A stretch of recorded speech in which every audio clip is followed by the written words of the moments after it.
apagando nossos conceitos de Deus, oração e graça.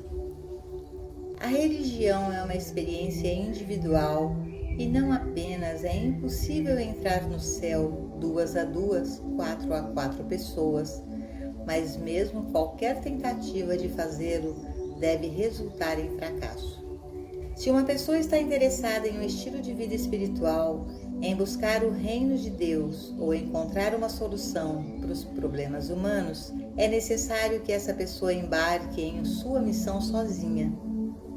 Isso não significa que, se o marido ou a esposa também desejarem estabelecer-se em tal missão, ele ou ela não deveriam fazê-lo. Mas, devido à própria natureza dessa busca, cada um deve encontrar seu caminho dentro de si mesmo, sozinho. Duas pessoas não podem progredir na mesma proporção, porque não há duas pessoas no mesmo nível de consciência. E, portanto, a vida religiosa é aquela que deve ser vivida dentro do indivíduo, independentemente de quanto é compartilhada externamente. Ninguém pode conseguir esta vida por outra pessoa, cada um deve conseguir por si mesmo. Nos escritos e gravações do Caminho Infinito, encontra-se o relato da minha própria busca por Deus, o modo, os meios e a realização. Isso foi estabelecido apenas para mostrar o que e como um indivíduo alcançou, e esses livros e gravações são oferecidos a você, na esperança de que você os leia, estude ou escute e os coloque em prática. E na medida em que se provem bem-sucedidos, viver com eles e através deles. Em poucos anos, muitos milhares que seguiram o caminho específico conhecido como Caminho Infinito encontraram, em certa medida, a paz, a harmonia, a segurança, a proteção e o suprimento deles. Ao ler e estudar o Caminho Infinito, no entanto, você não está ligado a isso. Você é, em todos os momentos, um agente espiritual livre para vir a nós ou a qualquer um dos nossos alunos que estão ativos no trabalho, mas não livre a qualquer momento para não vir, sempre livre para encontrar o seu próprio caminho. Você não tem obrigações, você não tem constrangimentos, e se o Caminho Infinito não se mostra eficaz em seu caso individual, você tem a liberdade de sempre buscar mais até encontrar um ensinamento particular que é seu. Você não tem nenhuma obrigação comigo ou com a mensagem do Caminho Infinito. Não há nada com o compromisso de participar. Portanto, não há associações ou vínculos a serem dissolvidos. Venha, desfrute, coma, beba, fique satisfeito, mas que cada um de nós mantenha sua unidade com Deus. De tal modo, esta é a liberdade, a verdadeira liberdade, e a obrigação que cada um tem é para com seu Criador, e não para com qualquer homem. Que coisa gratificante é lembrar disso. Dia e noite e dia, não devo mais nada a ninguém, senão amá-lo. Minha única obrigação é amar meu Deus e meu próximo. Não há como expressar a alegria e a liberdade que isso nos dá. Não há como explicar o que acontece na consciência de um indivíduo que sabe que é livre em Deus. Quando as pessoas se reúnem em grandes grupos, há uma tendência a confiar nessa união ou naquela união por sua demonstração de paz, harmonia e segurança, e assim a perdem. A ideia de que na união há força foi incutida nas pessoas desde a infância, mas isso não é verdade, exceto no sentido espiritual de união com Deus, não união entre si. Casais se casaram acreditando que em tal união estaria sua força, e depois descobriram que cada um tinha que encontrar sua força individualmente, que a força não poderia ser encontrada coletivamente. As nações se uniram, mas geralmente essas uniões duraram apenas enquanto não interferiram ou puseram em risco os objetivos e ambições egoístas das partes envolvidas. Quando as pessoas se unem humanamente com o objetivo de encontrar segurança, paz, harmonia ou saúde, elas devem fracassar, porque a única maneira de alcançá-las é no grau de sua unidade com Deus, conscientemente realizada, sua unidade com sua fonte. Isso é algo que ninguém pode fazer por outro. Cada um deve conseguir isso por si mesmo. Nenhuma teoria ou conceito de Deus é Deus. Há uma dificuldade em embarcar em um modo de vida espiritual e todos a têm que superar se quiser permanecer no caminho espiritual. Essa dificuldade se refere a 3 palavras, mas uma vez que você seja capaz de superar as limitações dessas 3 palavras, descobrirá que o caminho espiritual é muito mais fácil do que você jamais imaginou que poderia ser e muito mais alegre e frutífero. Por um tempo, no entanto, a luta está nessas 3 palavras, a primeira das quais é Deus. A parte mais difícil de sua jornada espiritual é elevar-se acima dos conceitos de Deus que você sempre aceitou.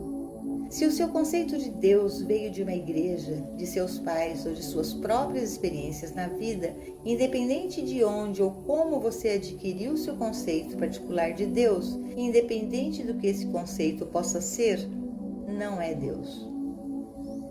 Não há nada que você saiba sobre Deus que seja Deus. Não há ideia de Deus que você possa manter que seja Deus. Não há pensamento possível que você possa ter sobre Deus que seja Deus. Não faz diferença qual seja a sua ideia ou seu conceito. Permanece uma ideia ou um conceito, e uma ideia ou um conceito não é Deus. E assim, todo estudante deve eventualmente perceber que ele tem que se elevar acima de todos os seus conceitos de Deus, antes que ele possa ter uma experiência de Deus. Independentemente do conceito de Deus, seja ele hebreu, protestante, católico ou oriental, ele fez muito pouco pelo mundo. Este mundo está em uma situação triste. Todo conceito conhecido de Deus falhou em trazer paz à Terra, não apenas coletivamente, mas individualmente também. O mundo está em um estado de agitação por causa do medo de agressão por parte da Rússia e da China, ou por causa da agitação na África. A ameaça à paz mundial decorrente da situação nessas áreas não seria por si só perturbadora a ninguém, exceto pelo fato de que muito poucas pessoas têm dentro de si aquilo que as torna independentes das condições do mundo. Em outras palavras, elas não têm certeza em si mesmas de que existe um Deus que pode tirá-las desses problemas do mundo e mostrar como superá-los. Apenas em uma geração houve 3 grandes guerras e nem o hebreu, protestante ou católico, ou o Deus oriental impediram essas guerras ou seus horrores. Elas nunca terminaram até que um ou outro dos combatentes não tivesse mais nada para lutar. Na maioria das vezes, os homens sentem que não tem nada dentro de si que lhes possa garantir que, independente das condições humanas, os males da guerra, da pobreza ou da doença não chegarão perto de sua morada. A resposta a tudo isso é que, qualquer que seja o conceito de Deus que uma pessoa possa ter, mesmo corrigindo o conceito, ainda assim não lhe dará liberdade, paz, segurança ou proteção. Apenas uma coisa trará essas coisas para o indivíduo e finalmente para o mundo, e essa coisa é a experiência de Deus. Não uma teoria sobre Deus, não um conceito de Deus, não uma ideia de Deus, mas uma experiência de Deus.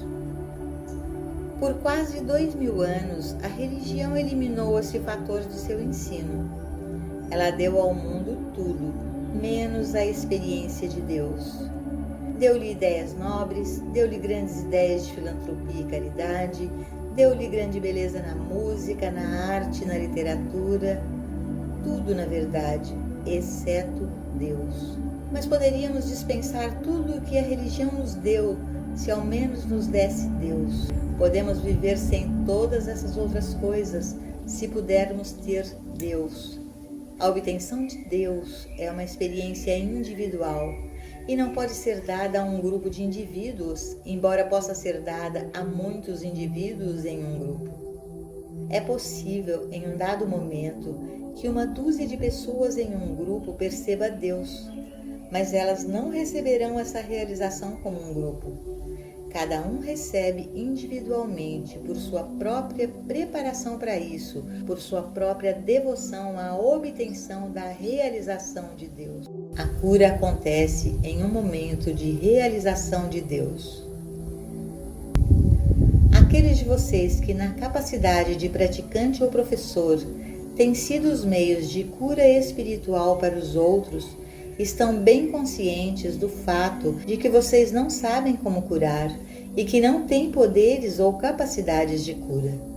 Você sabe melhor do que ninguém que o Mestre estava certo quando disse: "Eu de mim mesmo nada posso fazer", que ele falou verdadeiramente quando disse: "Se eu der testemunho de mim mesmo, meu testemunho não é verdadeiro." Porque você descobriu que a única vez que você foi responsável pelas curas foi quando, em alguma medida, em sua meditação ou tratamento, você realmente sentiu uma presença ou uma liberação do medo que não poderia ter vindo exceto pela graça de Deus. Somente quando você atinge um certo nível de consciência, um nível muito específico de consciência, no qual você ou percebeu a presença de Deus, ou percebeu o nada absoluto de qualquer coisa que não foi ordenada por Deus, você já foi capaz de trazer cura. Para aqueles de vocês que experimentaram curas através de um praticante ou professor do mundo metafísico ou espiritual, deixe-me dizer que a cura não ocorreu porque Deus estava favorecendo aquele praticante ou professor e conferindo-lhe poderes especiais de cura. A cura não tinha nada a ver com algo desse tipo. Tinha a ver com o fato de que aquele a quem você se voltou foi capaz de vislumbrar a presença ou o poder de Deus, da natureza espiritual da criação, ou a percepção do não poder de qualquer coisa e de tudo que não emana de Deus. É nesses momentos de realização que a cura vem. Assim é que aqueles que esperam apenas ser curados devem, é claro, em algum grau, tentar perceber a natureza de Deus. Mas aqueles de vocês que se engajam em um ministério ativo de cura devem entender que todo o seu conhecimento da verdade não tem valor quando você está sob pressão. Em outras palavras, quando você se deparar com uma pessoa ameaçada de morte ou com uma doença incurável, não confie na sabedoria ou nas declarações de verdade que leu ou aprendeu em livros ou lições. Entenda que, a menos que você perceba e sinta a presença de Deus, ou a menos que você realmente sinta o nada daquilo que está se apresentando como aparência, a cura não ocorrerá. Declarações da verdade e aprendizado da correta mensagem da verdade são passos necessários em nosso progresso. É claro, porque é dessa maneira que a consciência de cura é alcançada, mas normalmente muita atenção é dada às declarações da verdade e não o suficiente para a real experiência da verdade. Orações que buscam favores de Deus são fúteis. O conceito de Deus que a maioria das pessoas considera é que Deus é um grande poder e que Deus pode superar todos os poderes negativos e errôneos, que Deus pode curar doenças, que Deus poderia, se quisesse, parar uma guerra ou evitar acidentes. Nada disso é verdade. Nada disso é verdade. Isso nos leva à segunda palavra, a segunda pedra de tropeço em nosso progresso, a palavra oração. Enquanto homens e mulheres orarem a Deus para curar os enfermos, dar-lhes suprimentos ou trazer paz à terra, eles estão apenas brincando com bolinhas de gude. Eles nem sequer estão se aproximando seriamente do assunto da vida espiritual. Ao contrário, eles estão de volta a dias pagãos, orando aquelas antigas orações tipo: ó Deus, destrua meu inimigo. Ó Deus, dá-me sucesso na batalha. Ó Deus, salve o nosso lado, esteja conosco. Tudo isso remonta a 2, 3, 4 ou 5 mil anos, aqueles dias em que as pessoas pensavam em Deus como um tipo de super-homem que se sentava no alto de um trono e podia ser convencido a destruir seus inimigos e, ao mesmo tempo, dar-lhes sucesso. Por que sucesso para elas e não para os seus inimigos? Da mesma forma, orações foram proferidas: dê-nos a chuva, pare com muita chuva, dê-nos colheitas, tenhamos peixes mais abundantes em nossas redes, torne o trabalho mais abundante. Orações desse tipo pertencem àqueles dias pagãos em que o conceito de Deus era o de algum tipo de super-homem sentado à espera de ser persuadido a conceder favores.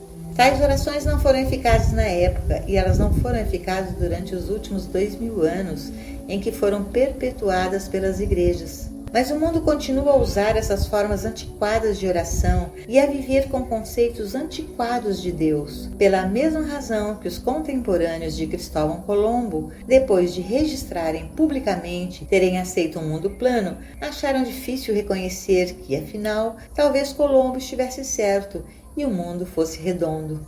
Apesar do conhecimento em contrário, eles insistiram em se agarrar ao seu mundo chato. E assim é que, uma vez que as pessoas saem publicamente e declaram que é certo e apropriado orar a Deus para destruir seus inimigos, ou orar a Deus por pão, carne, vinho e água, é uma coisa muito difícil para eles admitir que eles estavam errados. Um dia será reconhecido que neste século XX começou uma era na qual os conceitos de Deus e oração terão que ser reexaminados, universal e individualmente. Há muitos lugares ao redor do mundo nos quais é evidente que um começo foi feito nessa direção.